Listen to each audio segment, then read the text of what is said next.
y'all, it's Gretchen, and welcome back to my channel. Alright, it is time for another one of my piercing comprehensive guides. This guide is going to be all about the tongue piercing. If you've never seen one of my piercing comprehensive guides before, basically I go through 5 categories. What is a tongue piercing, the procedure and pain of getting a tongue piercing, the healing and aftercare of a tongue piercing, jewelry sizing of a tongue piercing, and then jewelry options for a tongue piercing. These guides are a broad overall understanding of whatever piercing I'm focused on for it. So for this one, we're going to be discussing the tongue piercing. Topics for these guides are voted on by my patrons, so if you'd like to vote on the next one, because I do see a lot of comments say, hey, please do this, you actually want to get in on being able to decide what the next one's going to be, you can check out my Patreon, which is linked in the description below. So let's go ahead and get started. What is a tongue piercing? It's basically what it sounds like. It is a piercing that goes through your tongue. Now there are a variety of different types of tongue piercings, much like with lip piercings or even nose piercings or ear piercings. There are a variety of different kinds, but for this piercing guide, I am going to be focused on what is known as the midline tongue piercing. It's also the most common one. So the midline tongue piercing goes through the center part, actually toward the front of the tongue, goes through the center, right in the middle, and it goes vertically top to bottom. That is the midline tongue piercing. It is the most common one that you will see. So now that you know which piercing we're speaking about particularly, let's focus on what the procedure to get one done is like, as well as the pain that you may experience in getting it done. It is incredibly important to go to a professional piercer for any piercing, but definitely for a tongue piercing. And the main reason for this is because of how many important muscles there are in your tongue. Pierced incorrectly, things could go wrong and it could affect things such as your speech. That being said, no matter what, your speech is going to be affected within the first few days, and we'll get more into that with the healing and the aftercare. But if pierced incorrectly, your speech could be either temporarily affected or even permanently. So that is why it's important to go to a professional, because they know exactly where to pierce the tongue so that nothing happens past the early days. Piercers may, and by may I mean should, check to see where the major blood vessels are in your tongue. This is obviously not something you want to pierce, so you may find that your piercer will take like a flashlight or just look at your tongue to see if there are any major blood vessels. They may also do this with your ears. I know a few times when I've gotten a cartilage piercing, they'll take a flashlight to see if there's anything that they need to avoid when piercing. The same is for your tongue. They want to make sure that they avoid anything important and pierce in the absolute best spot. So unlike other piercings that may not necessarily need a clamp, I talk about this all the time. Clamp is based on what a piercer is comfortable with. They may not always find that they're going to use one, but the tongue is one of those ones where it's definitely needed. And the main reason for this is because the reflexes in your tongue are so strong that if they were just to try and grab onto your tongue and pull it out, your tongue's going to pull it back in. Like, don't forget, your tongue is a pretty dang strong muscle, and the reflexes of it are going to be like, oh, I'm being pulled out, let me get myself back in here. Basically, it's trying to protect you. Something to expect when getting your tongue pierced. So you're in the procedure of getting it done. While your tongue is being pulled out, you're gonna drool a lot. You're gonna drool before it's done, you're gonna drool while it's being done, you're gonna drool after it's done. It's just because your tongue is sitting out there, there's nothing to really catch the spit in your mouth, so it's just falling out. Just expect yourself to drool. You know, maybe you're not going to drool a lot, but the videos I've seen, there's a lot of drool going on. So just expect yourself to drool. Don't be embarrassed by it. The piercer is used to it. And because of that, the piercer will most likely give you something to catch the drool so that it's not like getting on you at all. You may get a paper towel just to hold underneath your chin so that the drool can hit that instead of going down onto you. So how the piercing is actually done, the most common way is from top to bottom. So they'll have the clamp on your tongue, they'll pull it out, they'll find the right spot for it, and then the piercing will actually happen from the top of your tongue down. The clamp is also really useful in this case because it can help guide the needle where to go, and it can also catch it on the other side, because you don't want to accidentally pierce this part here. And like with any other piercing, the jewelry will follow the needle, and that's how it's inserted. This piercing, most say, is not awful to get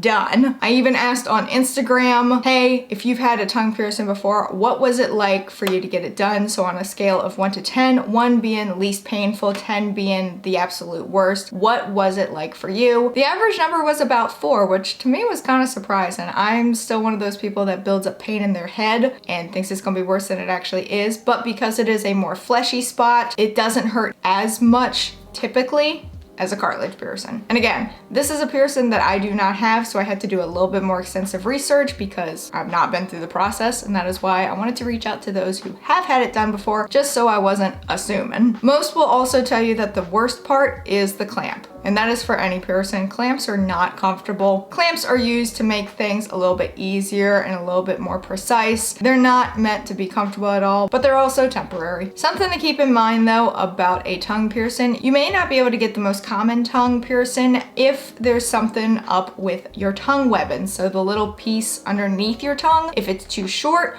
or if it's too long, you may find that you can't get this piercing. I don't know what the actual like happy medium is for tongue webbing, but in the research I found that if your webbing is too short or too long, it could affect potentially getting one. So it's a pretty straightforward process to get it done, as is most piercings. They're really not too intricate to get done. There's some that might be a little bit more so than others, but the tongue piercing is pretty straightforward. You take a clamp, you pull out the tongue, you find the right spot, and there you go. But then we have healing and aftercare for the tongue piercing, and that's where it gets a little bit more interesting. So the good news about a tongue piercing, it's one of the fastest to heal. On average, a tongue piercing is healed after 4 to 6 weeks. I know, right? So short of time. If only our cartilage piercings would heal in 4 to 6 weeks. That would be great, wouldn't it?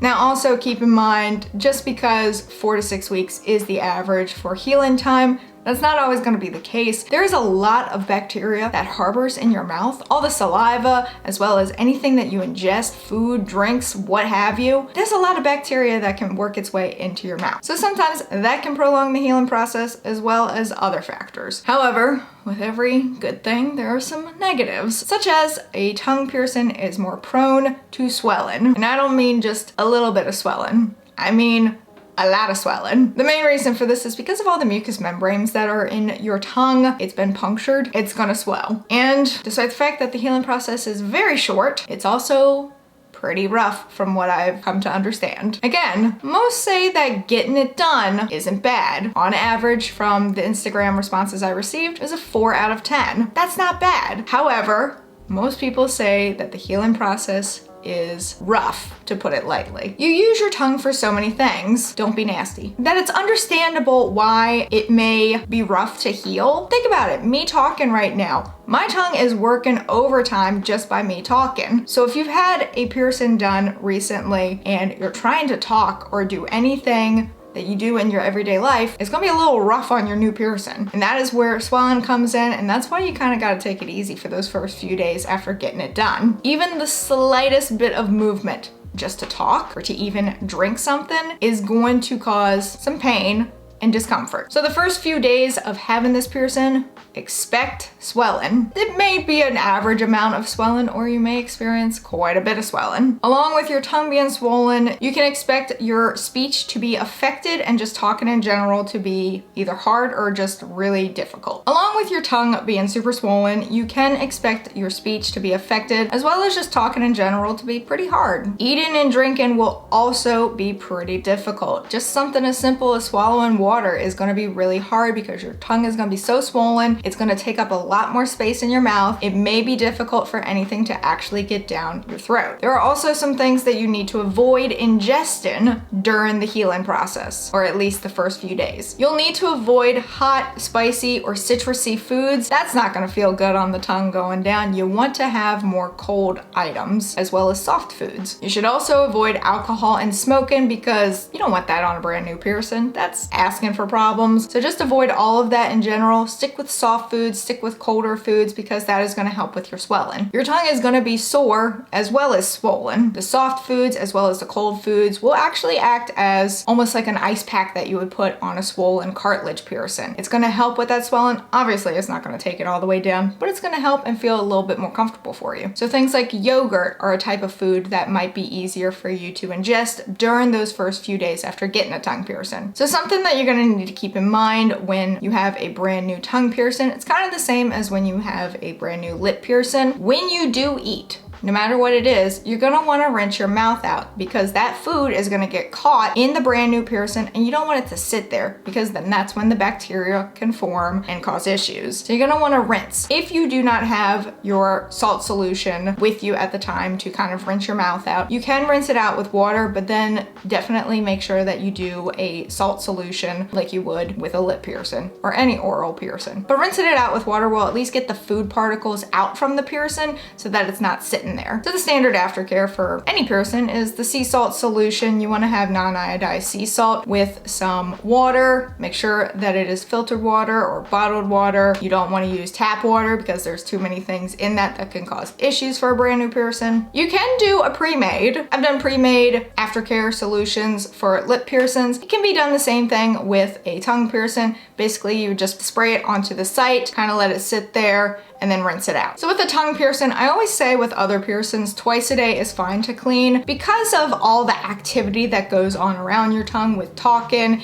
eating, drinking. You're probably gonna wanna do 3 times a day. So again, you can do morning and evening, and you're definitely gonna wanna do one midday. You also may find yourself rinsing your mouth out a little bit more often just to break up the food particles. Again, if you use pre-made, just point it at the site, kind of let it sit there for a little bit, swish it around in your mouth, and then spit it out. Again, if you do decide to make your own though, make sure you do the proper measurements. So it's gonna be 8 ounces of distilled water, bottled water, with 1/8 of a teaspoon to 1/4 of a teaspoon of non-iodized sea salt. You're gonna mix that up. For the tongue piercing, what you're gonna do is essentially drink it, hold it in your mouth, kind of treat it like mouthwash. So you know, after you brush your teeth, you get mouthwash in there and you swish it around in your mouth and then spit it out. It's the same premise with a tongue piercing. You're gonna make your sea salt solution, you're gonna drink it, not swallow it, swish it around in your mouth, and then spit it back out. You definitely don't want to do the same like with ear piercings where you can take a Q-tip and clean around it. That's not good, you don't want that. So just treat it like a mouth rinse. And again, do not go over 1/4 of a teaspoon of non-iodized sea salt. Just because you've used more salt does not mean it's gonna heal faster or get cleaner. In fact, it'll irritate it and prolong the process. And the process is already short. You don't want to lengthen that. Make sure you don't use things like Neosporin, Bactine, or alcohol products. Not entirely sure why you would use any of those things orally, but hey, it's worth mentioning. And just as a reminder, alcohol products do dry out whatever it touches, and Neosporin and Bactine prevent oxygen from getting to a piercing site, which is needed in order to heal. And as with any piercing, don't mess with the jewelry. Now, I realize this is way easier said than done when it comes to a tongue piercing because just any slight movement is going to cause the jewelry to move. Just by talking right now, if I had a tongue piercing, that jewelry would be moving around. My lip piercing jewelry, it may not look like it, but it's moving around while I talk. The same thing is gonna happen with your tongue piercing. It's kind of unavoidable, but try not to move it as much as possible. You gotta remember that your tongue is a huge part of your daily life. So much of what you do throughout the day involves your tongue. It's going to be sore no matter what after you get it done. Even if you don't experience like a ton of swelling, which if you don't, from what I've found, you are lucky. It's gonna be sore though, just because of how much you use your tongue. Just be sure to take it easy and to avoid irritating it. Avoid talking as much as possible and continue to ingest colder foods because that's gonna help with the swelling. You can also take something like Tylenol to help with the swelling if you can get it down. From what I've heard, swallowing is very difficult during the first few days. Don't be nasty. That also reminds me, no kissing and no nothing else. No kissing and no nothing else, because that could also irritate it. That's not fun. That's not fun. Just avoid it. All right, so everyone's favorite part, jewelry. So we're gonna start with jewelry sizing. A tongue piercing is typically pierced at either a 14 gauge or a 12 gauge, 14 being the most common, but there are some people that like to have a larger jewelry bar in there. So you'll see 12 be the next common. You may even see 10 gauge. Lengthwise, this sucker is going to be long when you first get it done. So it's going to be about 16 millimeters in length, which is roughly 5/8 of an inch. That is heckin' long. It's gonna feel super long in your mouth, but you're gonna want that for all the swelling. And like with any piercing, once the swelling has gone down and you notice that it's starting to go through the healing process, you can downsize it. However, the best thing to do is to go back to your piercer, let them look at it, make sure that enough swelling has gone down, that there's really not any chance of it coming back before you downsize. Also let them do it. It'll put your mind at ease. It is also recommended to downsize once the swelling has gone down, because with that long bar,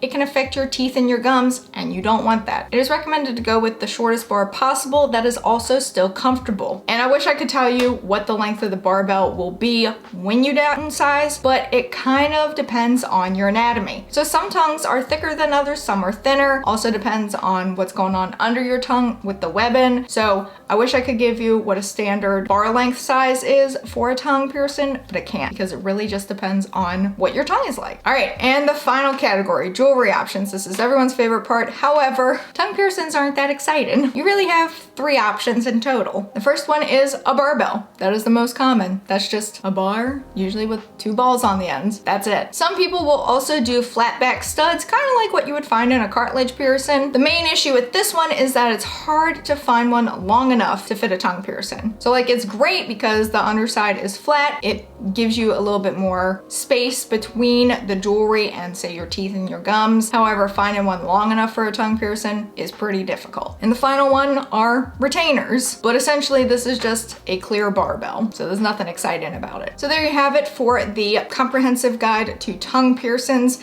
Again, I did a little bit more research on this one just because I don't have a tongue piercing. So I had to rely on input from others who have experienced it, as well as research that I found. Let me know in the comments below if you yourself have a tongue piercing or have had a tongue piercing. What was your experience like through the whole thing? What was it like to get done? What was the healing and aftercare like? What is it like now? Also, let me know if you're thinking about getting a tongue piercing but just haven't done it yet. Again, this one is specifically about the most common tongue piercing, which is known as the midline one. So that's just gonna be the one that's in the center of your tongue and is vertically done. We're not touching, at least right now, those fun ones that require a little bit more process to go through. But let me know in the comments below. There's a time where I wanted a tongue piercing, but I think that aftercare has really deterred me, because even though it's a very short period of time, it sounds like it's rough. Also, thank you to those on Instagram who did respond to me. I truly appreciated that, because I just kind of wanted to get an understanding of what it was like to get it done. I kind of had a feeling of what it was like afterwards, but I really wanted to get a better understanding of what the process to get it done felt like. Special thank you to my patrons. You can help support the channel on Patreon while having access to videos early,